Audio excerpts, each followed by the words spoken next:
Good morning students, class 6 subject computer. Let's put computer. Okay students, open your book.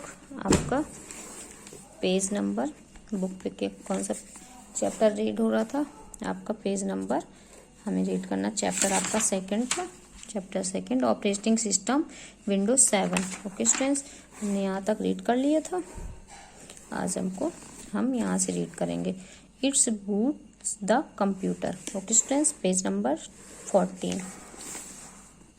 The process of starting the computer to check the working of its key parts is called booting. The operating system check the working of the key parts of the computer. Booting can be further classified as, कह रहा है आपका कि the process, कह रहा computer को उसके प्रमुख भागों में, कह रहा कंप्यूटर को उसके प्रमुख भागों के काम की जांच करने के लिए, क्या कह रहा कंप्यूटर उसके check the working of its parts, उसके काम की जांच करने के लिए शुरू करने की प्रक्रिया को हम क्या कहते हैं? शुरू करने की प्रक्रिया को हम ऑपरेटिंग सिस्टम कहते हैं। क्या कहते हैं? Operating system. Operating system booting कहा जाता है। ऑपरेटिंग सिस्टम आप बूटिंग कहा जाता है। ओके स्टूडेंट्स, फिर आपका आता है कि कंप्यूटर के प्रमुख भागों के कार्य को बूट करने के लिए, प्रमुख भागों के कार्य को बूट करने के लिए आगे वर्गीकृत आपका किया जा रहा है इसके नीचे। फिर फर्स्ट आपका क्या आता है वर्गीकृत, जब नीचे दिया गया कोल्ड बूट, तो क्या turning on a computer. Cold boot में क्या कह रहा है? Turning on a computer that has been turned off it's called cold boot.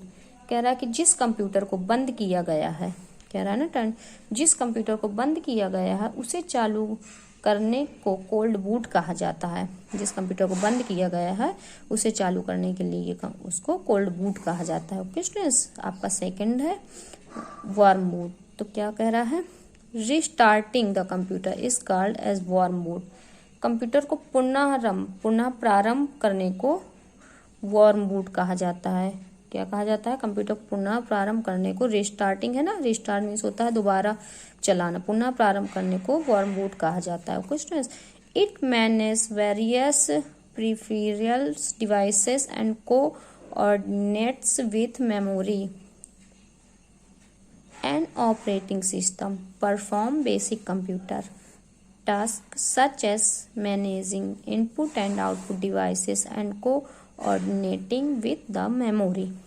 तो आपके इस पे क्या कह रहा है कि एक ऑपरेटिंग सिस्टम, जो आपका एक ऑपरेटिंग सिस्टम है, वो बुनियादी कंप्यूटर कार्य करता है। कैसे करता है? बुनियादी कंप्यूटर आपका कार्य करता है, जैसे आपका इनपुट और आउटपुट, कह रहा है इनपुट एंड आउटपुट, जैसे आपका इनपुट और आउटपुट डिवाइस को प्रबंधित करना और मेमोरी के साथ आपका समन्वय करना, मेमोरी के साथ चलाना। इट्स प्रोवाइड यूजर इंटरफेस, आपका अब आता है तो it's provides user interface. How a user interacts with the computer to perform various tasks is called as a user interface. Operating system plays an important role for interfacing with the computer, hiding the complexity of the hardware. The two main types of the user interface are, क्या कह रहा है आपका? How are use, कह रहा है कि एक उपयोगकर्ता विभिन्न कार्यों को करने के लिए, एक उपयोगकर्ता विभिन्न कार्यों करने के लिए कंप्यूटर के साथ कैसे आपका संपर्क करता है, उससे उपयोगकर्ता आपका इंटरफेस, उसे उपयोगकर्ता आपका इंटरफेस ऑपरेटिंग सिस्टम कहा जाता है। क्या कहा जाता है? आपका ऑपरेटिंग सिस्टम कहा जाता है। इसमें हार्डवेयर की जटिलता को छिपाने के लिए, कह रहा ना, इसमें आपकी हार्डवेयर की जटिलता को छिपाने के लिए, हार्डवेयर की जटिलता को लिखा ना, complexity of the hardware, hardware की जटिलता को छिपाने वाले कंप्यूटर के साथ इंटरफेस करने के लिए, आपको इंटरफेस करने के लिए महत्वपूर्ण भूमिका निभाने के लिए उपयोगकर्ता इंटरफेस के प्रमुख प्रकार हैं आपके, ये नीचे इसके प्रकार दिए हुए हैं। कमांड लाइन इंटरफेस CLI और आपका graphical user interface UGI।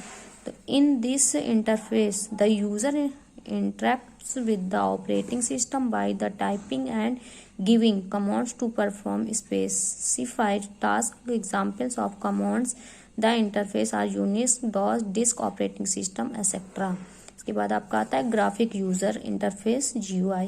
In this interface, the user interact with the operating system with help of the electronic devices such as a mouse or keyboard. Examples of GUI are Windows 7, Windows 8, Windows Vista, Chrome, etc. Okay students, आपका यहाँ तक complete हो गया. अब आपको यहाँ से आप लोग इसको चैप्टर को रीड कर लेंगे. ओके स्टूडेंट्स, का SW है. Okay, thank you.